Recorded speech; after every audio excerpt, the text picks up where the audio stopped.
In this case, it's this one little town. And what would happen if they rationed the water, and how people and power would react to it? The politicians would be corrupt. It would bribes would be paid.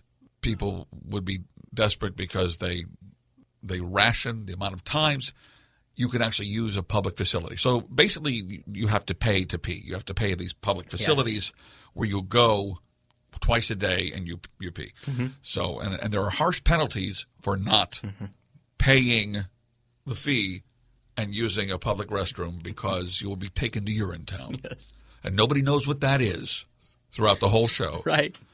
Until Officer Lockstock says, well, we just can't say that we kill people. Right. You know.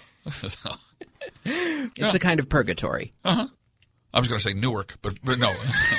I would say it's purgatory. Why did I listen to my heart? It's Colin, make this revelation start. Let the prompting of my silent man will see that it is wrong. Why did I listen to my heart? Why did I listen to my heart? What an incredibly smart and funny show. Uh-huh. A deconstructionist musical, if you will. Yes. What you mean by deconstructionist is the lead actors who would act as narrators from time to time would call attention to the theater devices we were using. Yes. One line is Officer Lockstock and Little Sally.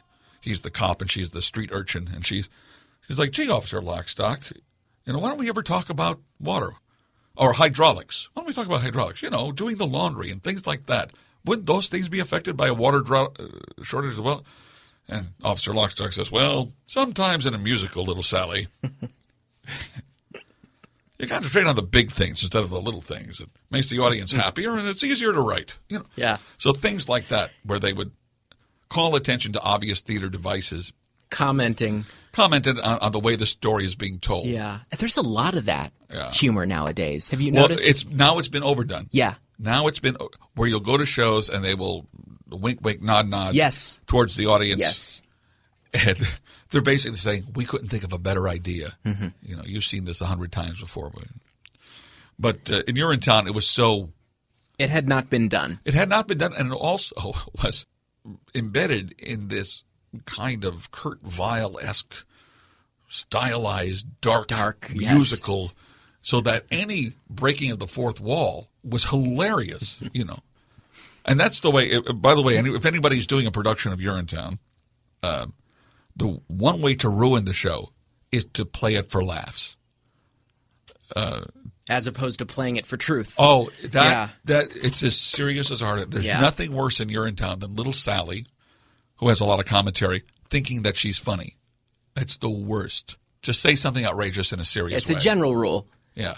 Not just for musicals, not just for Urinetown. Yeah, but a general rule. Yeah. Don't call attention to yourself.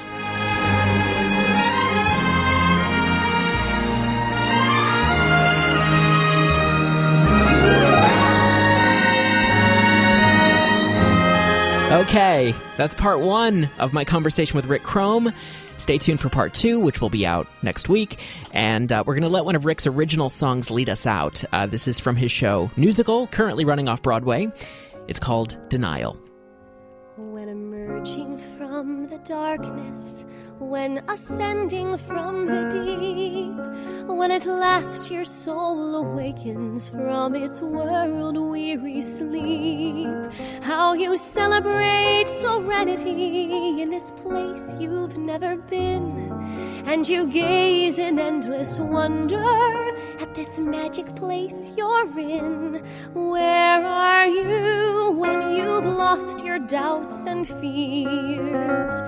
Where are you when your sadness disappears? You're in denial, complete denial, when you turn pathetic circumstance to glory. You're in denial, yes, deep denial, when your life's a wreck but you feel hunky-dory. Interview with the Artist comes to you from WBAZ Radio. Leave your comments and listen to past episodes on our website, interviewwiththeartist.com. Thanks for listening. But you swear it's ADD.